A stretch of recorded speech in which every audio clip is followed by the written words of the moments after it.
Gloria a Dios. Podemos cantar así.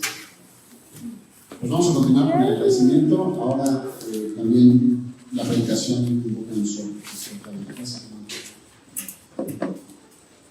Los hermanos, me ven un poco tieso, pero yo también los veo tiesos. Así que quiero que nos animemos en el Señor, que sintamos realmente esa alegría de vernos después de 6 meses. Que podamos dar gracias a Dios de que hoy estamos aquí. Que el Señor nos ha sostenido hasta el día de hoy, nos ha librado de cualquier dificultad, incluso en medio de esas circunstancias que pues no parecen muy prometedoras, pero hoy estamos aquí por la gracia de Dios. Así que pues anímense, mis hermanos. Y hoy esta carta en particular, el comienzo, la apertura de esta carta en el capítulo 1, también tiene ese propósito, o yo me he puesto ese propósito para ustedes, que podamos salir animados en nuestra fe, y que podamos recordar ese llamado que Dios ha hecho a nosotros a través de Cristo, y que respondamos en gozo, que respondamos como el Señor quiere que lo hagamos, como ofreciéndonos, como dice Pablo en su carta, ahí en el capítulo 12, ofreciéndonos como un sacrificio vivo. Así que después de una muy buena introducción la semana pasada, a través del pastor Gamaliel Romanos, a través del pastor Gamaliel Romero en el libro de la carta de Pablo a los Romanos, pues hoy comenzaremos nuestras predicaciones ya de manera expositiva de esta carta. Y es una carta que ha sido objeto de numerosos adjetivos, y esto es por su riqueza teológica y también por su centralidad en Dios. Esta carta, a diferencia de otras en el Nuevo Testamento, tiene una centralidad muy particular en quién es Dios y en qué es su evangelio. Así que esta carta es fundamental para todo cristiano que dice seguir a Jesús, porque a través de ella nos ayuda el Señor a comprender lo que es el evangelio, lo que son esas buenas noticias de salvación para nosotros. Así que si algo explica esta carta es el evangelio. Y esta misma semana, en uno de nuestros cursos como iglesia, recibí un comentario de alguien que hoy no está aquí presente, pero que me alegró muchísimo escuchar, porque no solo por la sencillez, sino por la sinceridad de esta hermana, al decir, me interesa saber más del evangelio. Y hasta con un poco de gracia decía, porque ustedes son evangelistas. Y lo somos evangelistas, y somos evangélicos, porque es lo que es el motor de nuestra vida, esta buena noticia de Dios. Así que, hermanos, solo quiero animarlos esta mañana a escuchar lo que Dios tiene para nosotros y que nos sumerjamos junto con Pablo para comprender con mayor profundidad este evangelio. Les pido que por favor pongamos mucha atención en esta carta, en toda esta carta, y que se den el tiempo para leerla en sus casas y que la mediten una y otra vez. Y así que antes ya para comenzar les pido que busquen todos en sus Biblias, ahí su nueva versión internacional, Romanos 1, y estaremos estudiando los versos 1 al 7. Y antes de comenzar, mientras ustedes buscan, antes de comenzar esta lectura cuidadosa de este fragmento, les pido que me acompañen con una breve oración. Los que no tienen Biblia, por favor, levanten su mano. Y pues allá al fondo me parece que hay unas Biblias, entonces ya que le pueda proporcionar una allá atrás. Ya dejé una caja abierta con Biblias para que todos podamos seguirnos aquí en la lectura. Así sirve que no se me duerme mi tocayo, espabila. Estaba hablando ya. Entonces, hermanos, pues les pido que levanten su mano para que puedan saber que ya estamos todos ahí en Romanos capítulo 1, versículos 1 al 7. Que levanten su mano quienes ya estén ahí, nada más para ver. Tenemos casi todos. Y en lo que regresa mi tocayo, vamos a hacer una oración. Les pido que me acompañen y posteriormente vamos a dar lectura de estos 7 versículos que estaremos estudiando esta mañana. Así que acompáñenme cerrando sus ojos. Señor, te damos muchas gracias por esta mañana, Señor. Yo te doy particularmente muchas gracias por lo que has hecho en nosotros a través de ti en la cruz, Señor, a través de estas buenas noticias de salvación, Señor, que nos has dado sin mérito alguno. Y queremos, Señor, rendirnos a ti una vez más. Queremos rendirnos en plena devoción a ti, con todo lo que somos, Señor, con todo lo que tenemos, en obediencia, Señor, en gratitud, en gozo, en adoración, con un corazón sincero, Señor, con manos limpias, como dice tu palabra, por la obra misma que tú has hecho en la cruz por nosotros. Te pido que nos guíes esta mañana por tu Espíritu a estudiar rectamente tu palabra y a guardar lo que tú nos tienes preparado en ella, Señor, a atesorarlo, Señor. Así también te pedimos una vez más, mi Dios, por la salvación de todos aquellos que aún no te conocen. Te pedimos que concedas de tu gracia conforme a tu buena voluntad y ellos puedan también ser salvos y formar parte de esta gran familia, Señor. Y úsanos a nosotros como instrumentos útiles en tus manos. Bendito seas, Jesucristo, y alabado sea tu nombre aquí en la iglesia por siempre y para siempre. Amén. ¿Tu papá? Allá. Sí, ya todos tienen Biblia. Gracias, Betsy. Pues dice así la Escritura en Romanos 1, versículos 1 al 7. Pablo, siervo de Cristo Jesús, llamado a ser apóstol, apartado para anunciar el Evangelio de Dios, que por medio de sus profetas ya había prometido en las Sagradas Escrituras. Este Evangelio habla de su Hijo, que según la naturaleza humana era descendiente de David, pero que según el Espíritu de Santidad fue designado con poder Hijo de Dios por la resurrección. Él es Jesucristo nuestro Señor. Por medio de Él y en honor a su nombre, recibimos el don apostólico para persuadir a todas las naciones que obedezcan a la fe. Entre ellas están incluidos también ustedes, a quienes Jesucristo ha llamado. Les escribo a todos ustedes, los amados de Dios que están en Roma, que han sido llamados a ser santos. Que Dios, nuestro Padre, y el Señor Jesucristo les conceda gracia y paz. Este fragmento, hermanos, junto con los versículos 8 al 17, corresponden a lo que es la introducción de la carta. Y en estos 7 versículos de apertura que acabamos de leer, el autor Pablo se presenta a sus lectores, los romanos, mejor dicho, la iglesia en Roma. Y esta era una iglesia aún desconocida para la persona de Pablo. Él no los había visitado aún, pero no por ello menos importante. Por el contrario, los elogia ahí en verso 8, más abajo de lo que acabamos de leer, diciéndoles: ante todo, por medio de Jesucristo, doy gracias a mi Dios por todos ustedes, pues en todo el mundo se habla bien de su fe. Y a esto se escribe, a los amados de Dios que están en Roma, que han sido llamados a ser santos.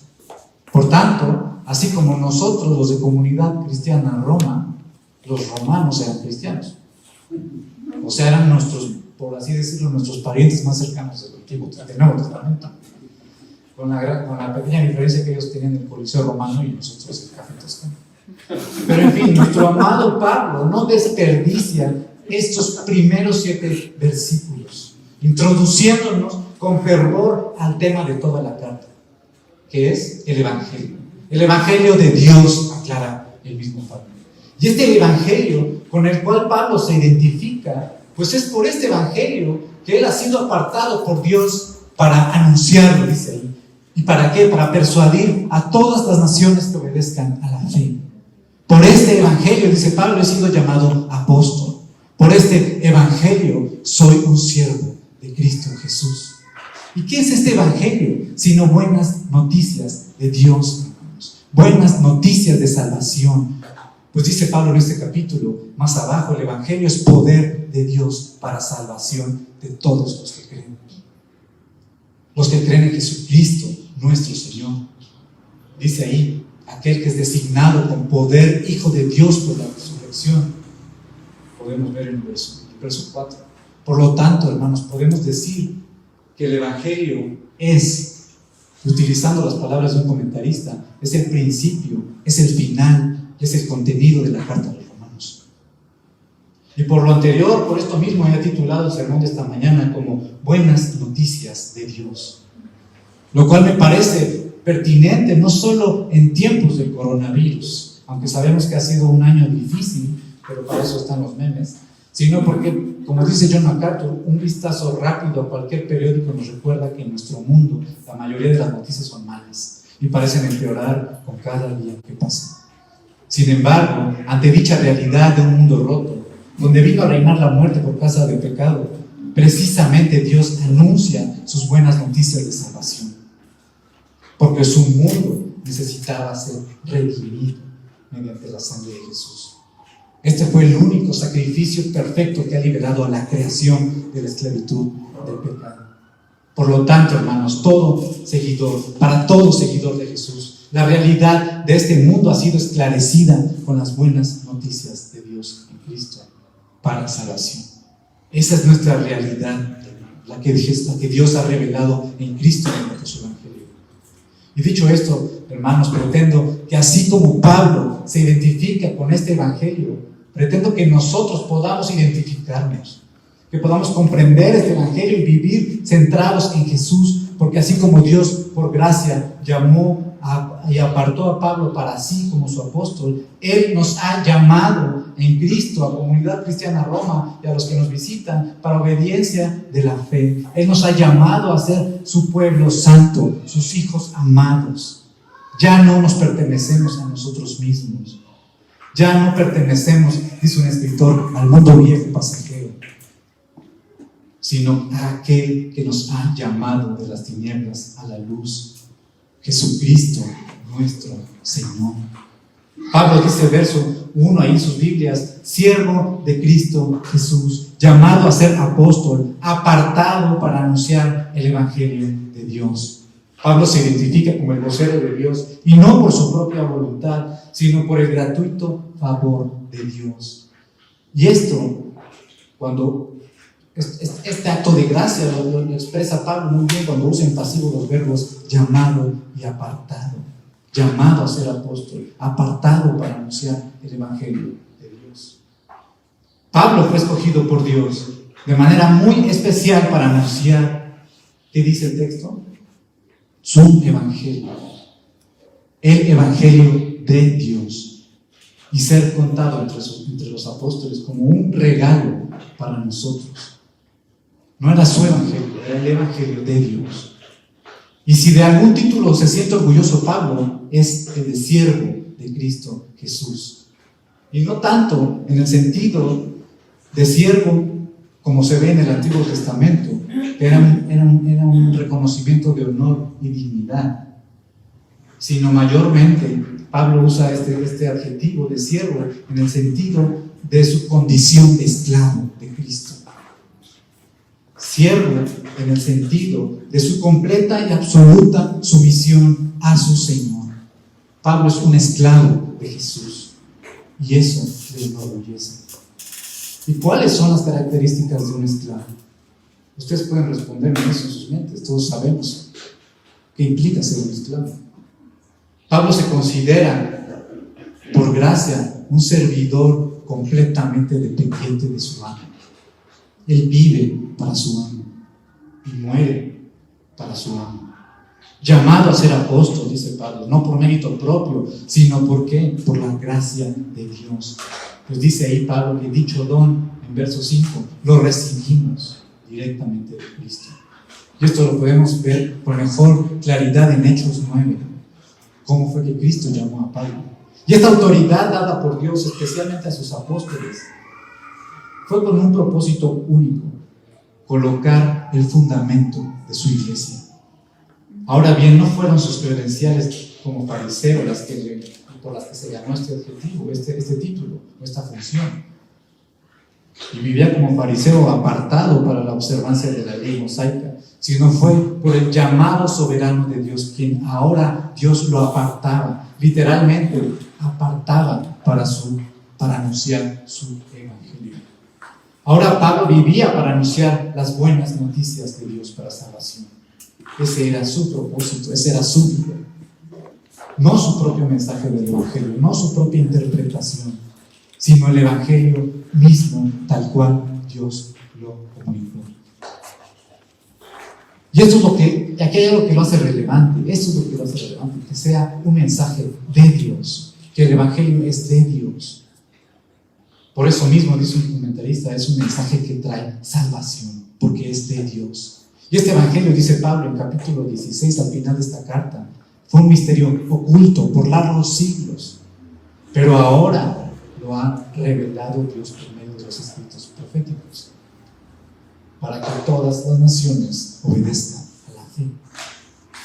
Dice ahí en verso 2, este evangelio de Dios, que por medio de sus profetas ya había prometido en las Sagradas Escrituras. Por lo que estas buenas nuevas, hermanos, no eran tan nuevas, pero sí son buenas. Y esto es un decir, porque la buena nueva está en que se han cumplido las profecías prometidas en el Antiguo Testamento. Y el reino de Dios se ha acercado. En la apertura del ministerio terrenal de Jesús, su mensaje ahí registrado en Marcos 1, ¿cuál fue? Se ha cumplido el tiempo. El reino de Dios está cerca. Arrepiéntanse y crean las buenas nuevas. Hermanos, el cristianismo no es un invento de los seguidores de Jesús. Es el testimonio de la verdad anunciada por Dios miles de años atrás, anunciada por medio de sus profetas en el Antiguo Testamento. Pablo hace referencia a los escritores del Antiguo Testamento en general. Dios habló a través de Moisés, de Samuel, de David, de Salomón, de sus profetas, Isaías, Jeremías, Ezequiel, Oseas, Daniel, todos y cada uno de los que tenemos registro ahí de su inspiración divina en el Antiguo Testamento. Cada uno anticipó un nuevo pacto que tendría su cumplimiento con la llegada del Mesías Jesús. Jesús, en un sentido, destapó el Antiguo Testamento. Jesús desveló en su encarnación la sabiduría, dice Pablo, oculta en las Escrituras, que en este caso hace referencia al Antiguo Pacto. Y en Lucas 24 podemos ver cómo Jesús reprende a los discípulos que van de camino a Emaús, que van perdiendo la esperanza de que Cristo era quien redimiría a Israel. Y Jesús les dice: qué torpes son y tardos de corazón para creer todo lo que han dicho los profetas. ¿Acaso no tenía que sufrir Cristo estas cosas antes de entrar en su gloria? Entonces, comenzando por Moisés, dice Lucas, y por todos los profetas, Jesús les explicó lo que se refería a él en toda la Biblia, en todas las Escrituras. Ahora tenemos, dice Lutero, un acceso a todo el Antiguo Testamento. Gracias a Jesús tenemos el Antiguo Testamento interpretado, revelado para nosotros. Dice un comentarista: Pablo pisa sobre el suelo de la historia, patentizada y bien entendida. Este evangelio, dice Pablo ahí en los versos siguientes, habla de su Hijo, que según la naturaleza humana era descendiente de David, pero según el Espíritu de Santidad fue designado con poder Hijo de Dios por la resurrección. Él es Jesucristo, nuestro Señor. Pablo tiene en su audiencia cristiana de origen judío y les habla en términos conocidos para ellos, pero se detiene aquí para hablar del Evangelio con todo el peso de la historia ya mencionada, como diciendo: no estoy hablando de religión, no estoy hablando de tradición, sino de la verdad. Pablo apunta a los cielos para señalar en estos versículos la supremacía de Cristo y decir: este evangelio habla de su Hijo, Él es Jesucristo, nuestro Señor, o sea, nuestro Rey. Jesucristo es el Mesías, dice Pablo, tanto en la carne como en el Espíritu. Jesús partió la historia y trajo redención a un mundo caído que suspiraba por Él. Jesús trajo conocimiento del reino de Dios y reconcilió dos mundos separados por el pecado. El que era conocido, o el que es conocido para nosotros, este mundo terrenal y el reino de Dios. Jesús vino a reconciliar las cosas. Y Pablo enfatiza la divinidad de Jesucristo, que viene de su designio como Hijo de Dios conforme al plan de salvación. Dice ahí Pablo en los versos 3 y 4. Jesús en su humanidad fue Hijo. Todos sabemos que Jesús nació de María y por ley de José, pero ambos, María y José, eran descendientes de David. Lo pueden ver ahí en Mateo 1:6, en Lucas 1 también, en Lucas 3. Y lo hizo así Dios a fin de que se cumplieran las profecías. El profeta Jeremías había dicho: vienen días, afirma el Señor, en que de la simiente de David haré surgir un vástago justo. Él reinará con sabiduría en el país y practicará el derecho y la justicia. Y ese rey es Jesús. La significación de la descendencia de David es tanto el cumplimiento de la profecía mesiánica de un reino prometido sin fin, como el tipo, la tipificación de un rey perfecto y justo. Por eso tenía que nacer de la estirpe de David, porque representa ese reinado perfecto y justo en la carne y en el espíritu.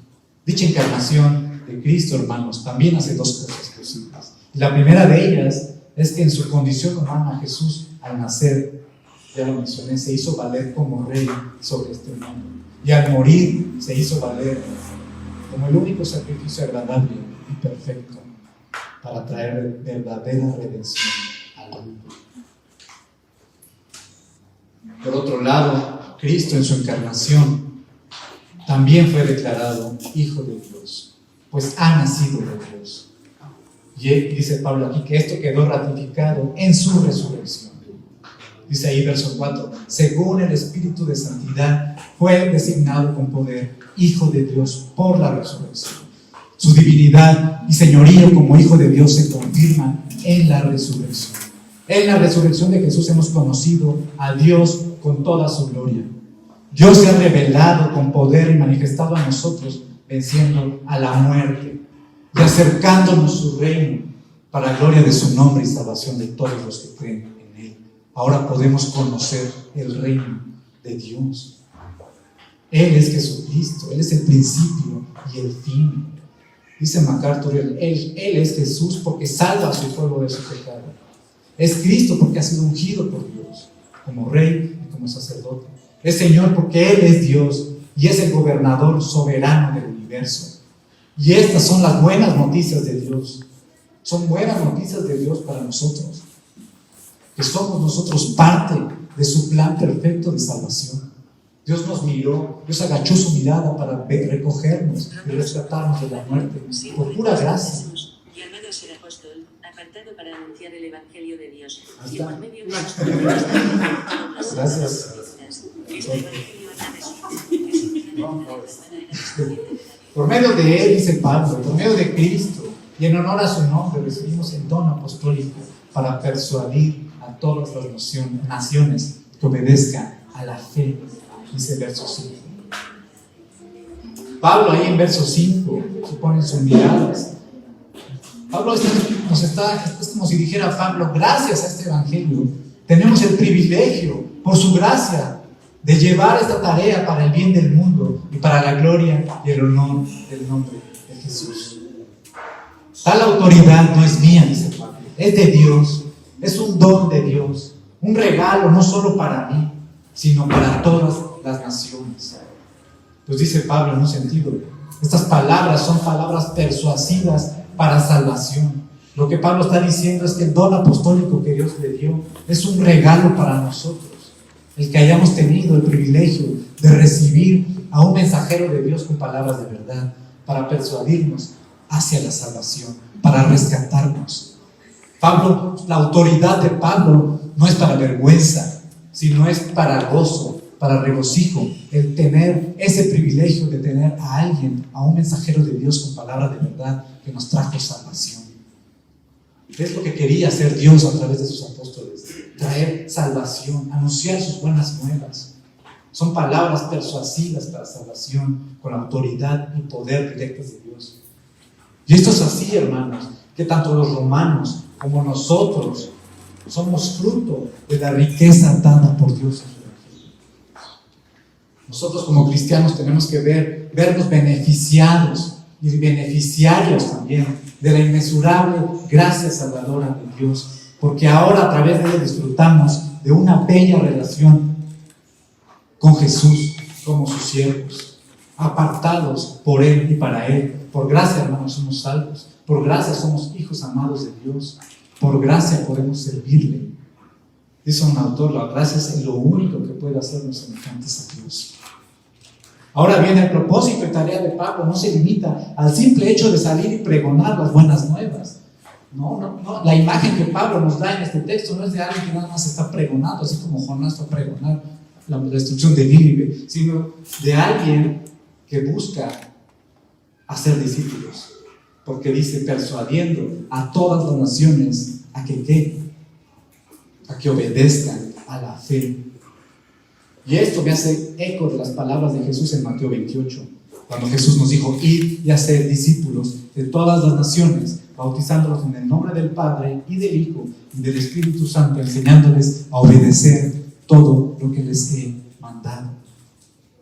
Esto significa que cuando Pablo hace uso de esta expresión, la obediencia de la fe, parece significar que la obediencia es una consecuencia de una fe que salva.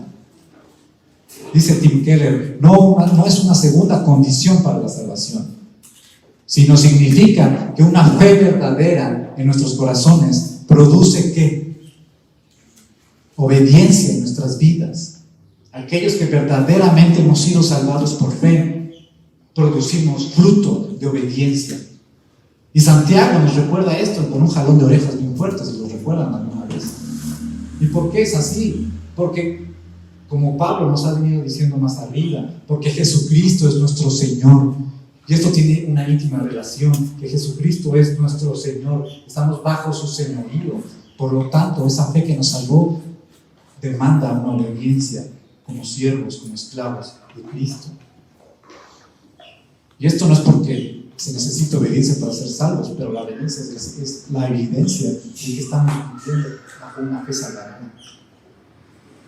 Jesucristo es nuestro Señor. Él es el descendiente de David. Él es el Mesías según la carne.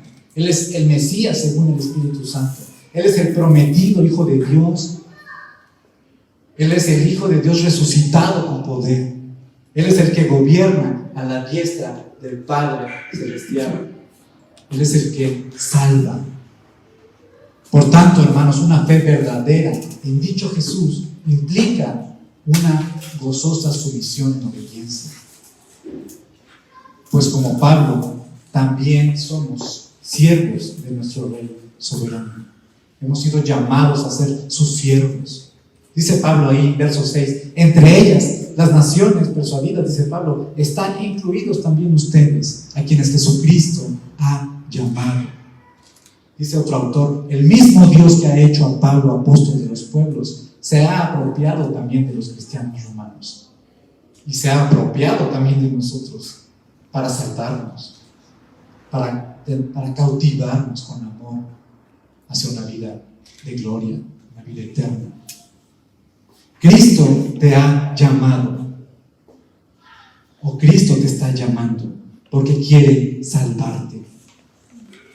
Y si escuchas su voz en su palabra, quiero que comprendamos juntos que este llamado divino de nuestro Señor y Rey implica que ya no te perteneces, que ya no nos pertenecemos a nosotros mismos, ya no pertenecemos al dominio de un mundo caído, sino a aquel que nos compró con su preciosa sangre en la cruz.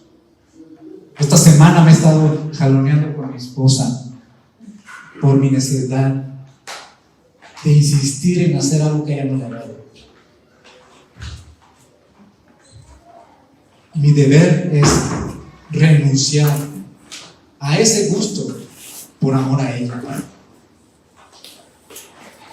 Y es lo que hacemos con Cristo. Y lo hacemos gozosos. Y a mí me goza, aunque mi carne se revuelque, pero me goza poder agradar a mi esposa por amor al Señor. Lo mismo que nosotros podemos hacer en Cristo, gozosamente obedecer, porque ya no nos pertenecemos a nosotros mismos, nos pertenecemos a aquel que nos salvó en la cruz del Calvario, derramando su sangre como un sacrificio perfecto para darnos vida. Así que Jesús pide de nosotros compromiso y fidelidad para seguirle fielmente, para seguirle sinceramente, para seguirle en comunidad, pues pueblo suyo somos para la alabanza de su gloria. Dice Pablo en esta misma carta más adelante, ¿no ves que desprecias las riquezas de la bondad de Dios, de su tolerancia y de su paciencia, al no reconocer que su bondad quiere llevarte al arrepentimiento? Incapaces somos de salvarnos, pero Dios, que es bueno, hermanos, dará vida eterna a los que perseveran en Él mediante una fe genuina. También dice Pablo aquí en Romanos, hablando de Abraham, dice, Abraham ante la promesa de Dios no vaciló como un incrédulo, no andaba ahí como que, ay, pues sí soy o no soy, pues es que no sé, es que esto no me gusta. Él no vaciló, sino que reafirmó en su fe y dio gloria a Dios, plenamente convencido de que Dios tenía poder para cumplir lo que había prometido. Dice Pablo, por eso Dios le tomó en cuenta su fe como justicia.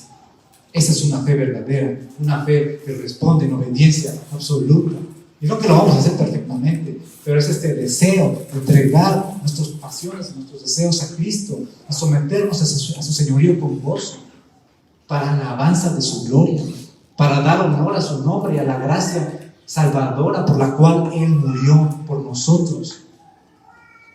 Dice Pablo a los romanos, ofrézcanse más bien a Dios como quienes han vuelto de la muerte a la vida.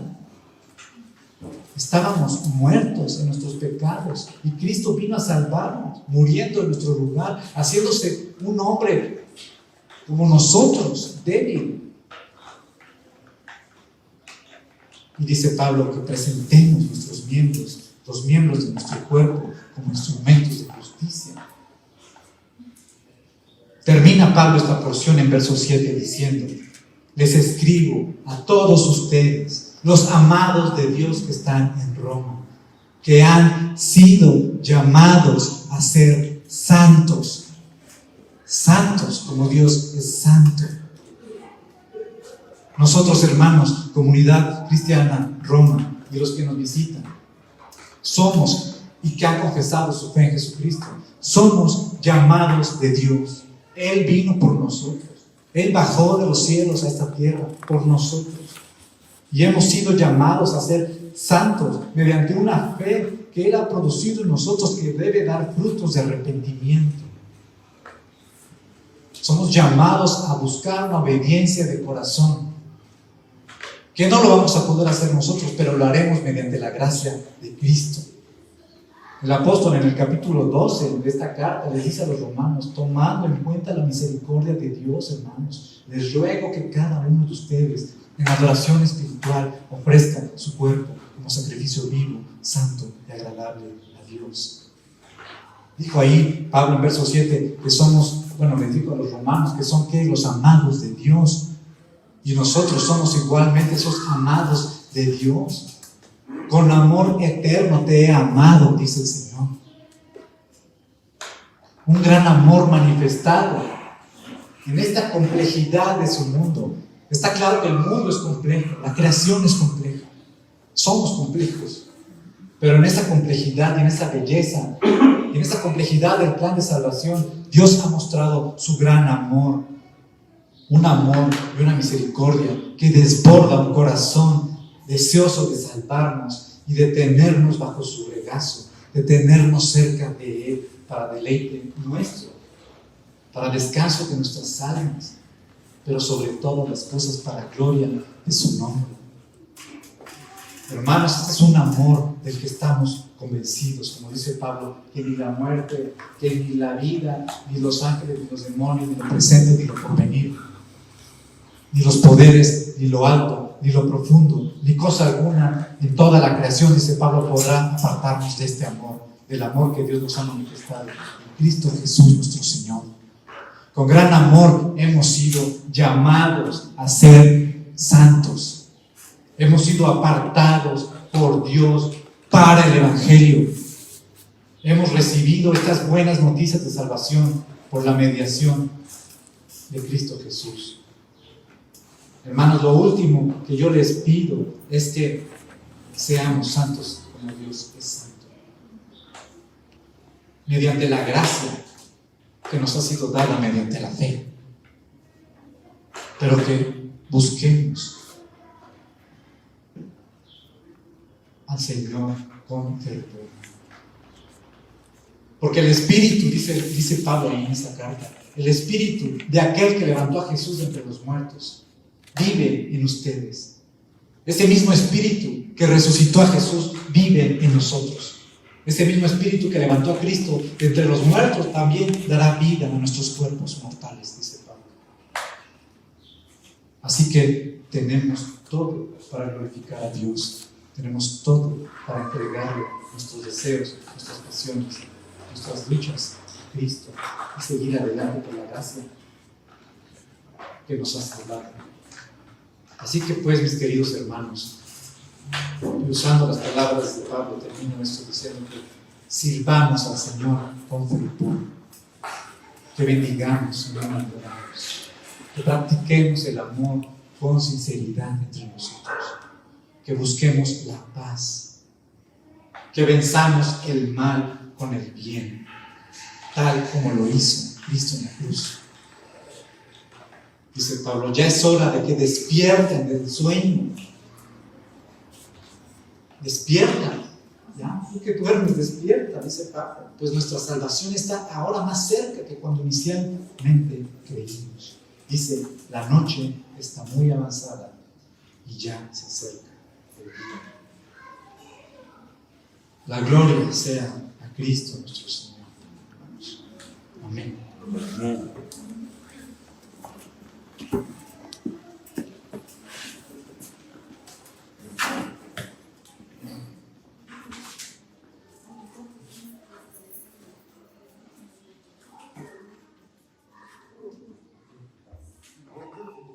Vamos a estar de pie.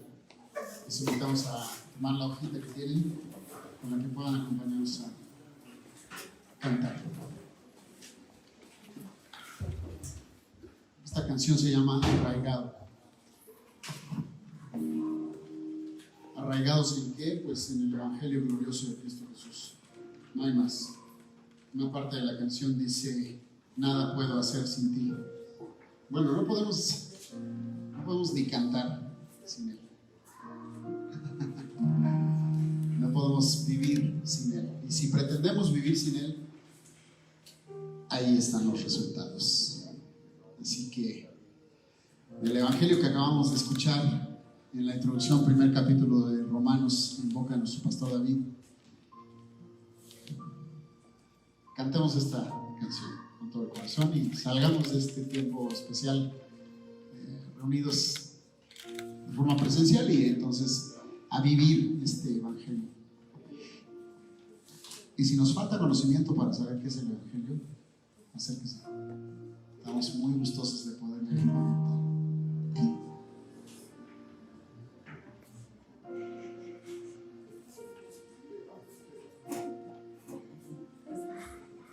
Como siervo que brama por las aguas, así anhela por ti, Señor, mi alma. Oh, mi alma.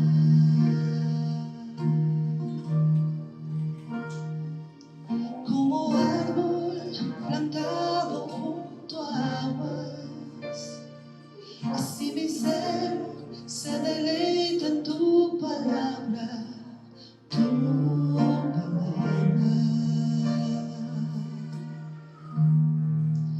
tu palabra.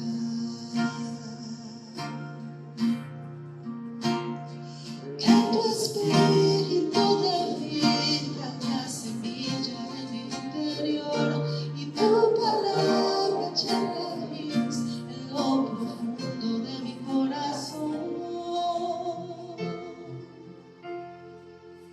Manténme firme y arraigado en ti, Jesús, en tu amor.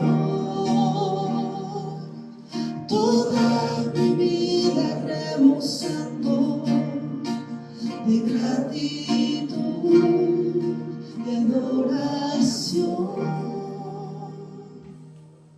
Oh Jesús, el agua viva que me sacia, el deleite y el reposo de mi alma, de mi alma.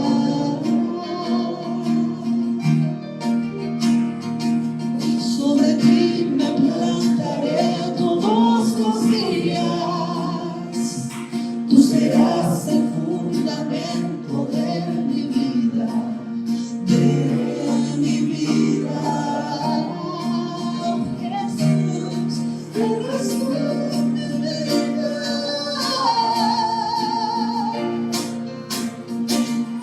Mantente firme y arraigado en ti, Jesús, tu amor. Toda mi vida rebosando gratitud, oración. Mantente firme y arraigado en ti, Jesús, tu amor.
contagiado, ya estamos contagiados.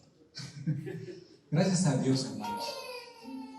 Pues no queda más que despedir, principalmente a nuestros hermanos que nos siguen por la transmisión en Facebook, nuestra querida iglesia, y a todos los que nos están observando, pues agradecerles por haber escuchado y pasar este tiempo con nosotros de adoración al Señor. Nosotros por nuestra parte vamos a terminar con 2 cantos más, pero pues quedamos despedidos allá a lo lejos. Y hermanos, yo nada más quiero también decir